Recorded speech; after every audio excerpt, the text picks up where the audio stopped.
Hello મિત્રો, તો અત્યારે આપણે આવી ગયા છે ધંધુકા વિસ્તારમાં ગોરાભાઈની વાડીએ, ગોરાભાઈ ભરવાડ વાસણાવાળાની વાડીએ. તે આપણે એમના કપામાં આટો મારવા આવ્યા છીએ આપણે, મતલબ કે કેવો કપા છે ને એમનો કપા પણ જોઈ શકો છો. કપા તો સારો જ છે. તો મિત્રો આપણે આગળ જો એમનો કપામાં કેવું છે ને આપણે થોડીક એમને પૂછપરછ કરશું. તો આપણે એમના પહેલાં કપામાં જોઈ લઈએ કે કેવું છે. તો આપણે જોઈએ આગળ ડાળીઓ બાળીઓ જોઈ અને માલ કેવો બેઠો એ જોઈ લઈએ. માલ તો આમ ગણો તો ઝીંડવામાં એક ડાળીમાં ઝીંડવામાં લગભગ તો 20 થી 25 ઝીંડવા હશે. છોડવામાં કદાચ 40 છોડવા તો ઝીંડવા તો હશે જ તે મિત્રો. બહુ માલ બેઠો છે, એમાં તો કંઈ કહેવા પણ નથી માલમાં મિત્રો. અને કોઈ જ જાતનું નુકસાન કે એવું કંઈ જ નથી, અને કુકડ પણ નથી. કેમ કે એમને ખેડ માપે ખેડ એટલે વરાપે ખેડ કાઢી છે મિત્રો. તો વરાપે ખેડ કાઢો ને દવા ઓછો છંટકાવ કરો, અને વરાપે ખેડ કાઢો, મતલબ કે હેઠે ઢૂંઢી નાખો. એટલે તમારે કપામાં કુકડ છે ને આવી કુકડ નહીં, આમાં કુકડ નથી. જો કોઈ જાતની કુકડ કે એવું કંઈ જ નથી કપામાં. એમને વરાપે એમને ગાડી છે તો ગાડીની ખેડ કાઢે છે મિત્રો. તો તમે આગળ જોઈ શકો છો કપા એમનો કેવડો મોટો છે. હાઈટ પણ જોઈ શકો છો. મારી એક અંદાજે 5 ફૂટ હાઈટ છે, એમને 5.5 ફૂટ તો કપા છે એટલો હાઈટમાં. આમને બિયારણ પણ સારું વાયેલું છે મિત્રો, તમે જોઈ શકો છો. એકદમ બધા આખી વાડીમાં એક જ સામટો કપા છે, એટલે મસ્ત એક જ હાઈટ છે કપાની. અને ફાલ પણ એક જ છે મસ્ત. હા, ફાલમાં તો તમારે કોઈ પણ વાતને કંઈ કહેવા પડવું જ નથી. એમને દવા પણ ઓછી છાંટેલી છે. એમનો જાજો એમનું ઓર્ગોનિક વધુ વાપરે છે. અને આપણે આગળ જોયું એમના કપામાં આગળ કેવો છોડવા છે ને કેવો મિત્રો આગળ ચાલે છે એમના કપામાં. તો તમે જોઈ શકો છો બધા કપામાં સારું છે. એમને જમીન પણ સારી જ છે. કપાય પણ બહુ મોટો છે, અને કોઈ જાતની ઝીવાયતું નથી. જો ખંખેરી કોઈ જાતની ઝીવાય પાંદડામાં નથી. આગળ પાછળ પાંદડું જો કુકડ નથી, કોઈ જ પાંદડામાં કુકડ કે એવું કાંઈ જ નથી. કોઈ લીલા ચૂસ્યા નહીં. એમને માપે એક ખેડના વરાપે ખેડ કાઢતા રહે છે.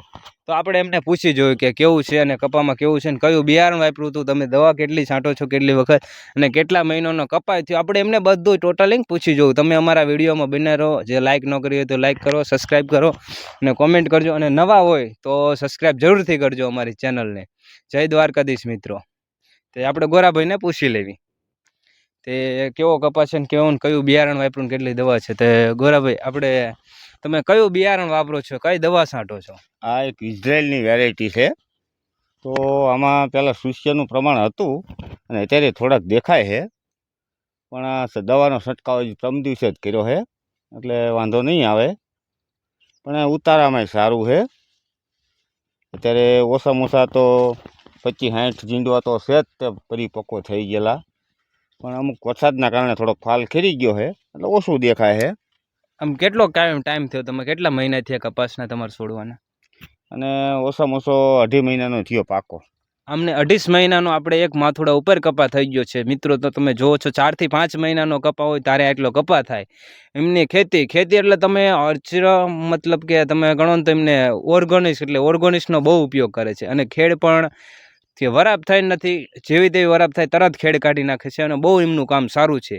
તો આપણે પૂછવી કે તમે આમાં કયું દવાને કયો છંટકાવ કરો છો, અને કેટલો ટાઈમે શું કામ કરો છો આમાં આપણે ખાટી છાશ નાખેલી છે. આ કુકડ હતી ને એના કારણે, અને ગૌખળ હતું, જીવામૃત નાખ્યું હતું, પપે 500 ગ્રામ નાખવાનું. પણ આ સફેદ સુસિયા નહોતા થતા, એટલે કે આપણે શંકર ભગવાનને જે ધતુરો ચડે ને, ધતુરાનું જ્યુસ પાયેલું છે. મતલબ કે એમનો કહેવાનો મતલબ એમ છે કે એવડે આમાં દવામાં મતલબ કે ખાતર દવા એમને પોતે બનાવે છે ઘરે જ. તે એવડે ધતોરો, લીમડો ને આવી રીતના બીજા 2-3 કડવા વનસ્પતિ આવે જેવડે કડવા વૃક્ષ ઝાડવા એવડે અંદર વાપરે છે. અને ગૌમૂત્ર મતલબ કે ગૌનું ખળ આપણે જે મૂત્ર એ અંદર છાંટે છે. છાશ ઘરેથી છાશ, પણ આમ તો 5 થી 6 મહિના પડેલી છાશ આમ બગડી જાય, હાવ ખરાબ થઈ ગયેલી છાશ એ આમાં કપામાં છાંટે છે. મતલબ કે એમાંથી આના જીવાણુ છે, જે ફોદી છે, આ કુકડ છે, એ બધું એનાથી મરી જાય છે, મતલબ નાશ પામે છે. એવડું બધું નાશ પામે છે મિત્રો. તો આપણે તમે જોઈ શકો છો ગોરાભાઈ આટલું બધું ઓર્ગોનિક્સ કરે છે, એના અર્થે ઓર્ગોનિક્સ જ નાખે છે, બીજું કોઈ જ વસ્તુ નહીં આમાં. કોઈ તો મિત્રો તમે જોયો કે આપણે એવડે ઓર્ગોનિક્સ જાજોભાઈ વાપરે છે. મતલબ કે કોઈ આગળ ઝેરી દવાનો છંટકાવ ઓછો કરે છે, કરતા હશે પણ ઓછો કરે છે ઝેરી દવાનો. તમને આમ કુપ્પાડ અત્યારે લાલ ચૂસ્યા કે એવું ઓછું દેખાય, જોઈ શકો છો. અમે કપામાં ઝીંડવા પણ બહુ આવી ગયા છે મિત્રો. તે ખાટી છાશ મતલબ કે 7 થી 8 મહિના પડેલી છાશ, એટલે બોર ઉનાળે મૂકે ને અત્યારે ઠેઠ શિયાળામાં અત્યારે ચોમાસાની ઓલામાં છાંટે એટલે 6 થી 7 મહિનાની સાઈઝ પડી રહે. ગૌમૂત્ર બધું ભેગું કરીને ગોળ ને એવું બધું ભેગું કરીને દવા બનાવીને ઈવડે કડવું વનસ્પતિને એવું ભેગું કરીને બધું દવા છાંટે છે મિત્રો. તો તમે જોઈ શકો છો આ કપામાં બધી હાઈટ એક સરખી છે, કોઈ જાતની કોઈ રોગ બોગ કંઈ જ નથી. તો મિત્રો તમે આગળ જો અને હું તમને આગળ પણ બીજા સાવ દેખાડું. તમને એમ હશે કે અમને મોટા લીનો સોડા લઈને વિડીયો ઉતારો તો પણ હું તમને આગળ બધો કપા દેખાડી દઉં. તો મિત્રો તમે અમારી ચેનલમાં નવા આવ્યા હોય તો લાઈક સબસ્ક્રાઈબ ને કોમેન્ટ જરૂરથી કરતા જજો. અને મિત્રો તમને ઓર્ગોનિક્સમાં વધુ ખબર પડતી હોય તો અમને ઓર્ગોનિક્સનું કહેજો કે અમે બીજું આ તમે છાંટીએ કે અમે સાઈઝ આ લીમડો ધતુરો મહાદેવને ચડે ધતુરો એ જ આપણે ચડાવી છે. આગળ આપણે જોઈએ કે કપા પણ એક સરખો છે અને તમે આમાં ખેડકણ કાઢો એટલે તમારે કુકડ બુકડ એવું રહે નહીં. તો મિત્રો તમે જોઈ શકો આપણે ગોરાભાઈના કપામાં વાસણાવાળા ગોરાભાઈના કપામાં આપણે આંટો મારી લીધો છે. હવે આપણે તમે લાઈક કોમેન્ટ ને સબસ્ક્રાઈબ કરજો તમે ન કર્યું હોય તો. જય માતાજી, જય દ્વારકાધીશ, હર હર મહાદેવ મિત્રો. તો આપણે કપાની તો મુલાકાત લઈ લીધી અને તમારે આવો પણ કપા કરવો હોય ને ઓર્ગોનિક્સ તમારે આવું જોતું હોય, જો તમે કરતા હોય તો અમને કોમેન્ટમાં જણાવો. અને આવું પણ તમારે લાઈવ પ્રસાર કે આવો વિડીયો બનાવવો હોય તો અમને કોન્ટેક્ટ કરો એટલે અમે તમારી જગ્યામાં આવીને આવી રીતના એક નાનકડો ટુકડો વિડીયો બનાવી કે તમારી કપાની મુલાકાત લઈ શકવી અને તમારી હારે અમે જોડાઈ શકવી. જય માતાજી, જય દ્વારકાધીશ મિત્રો.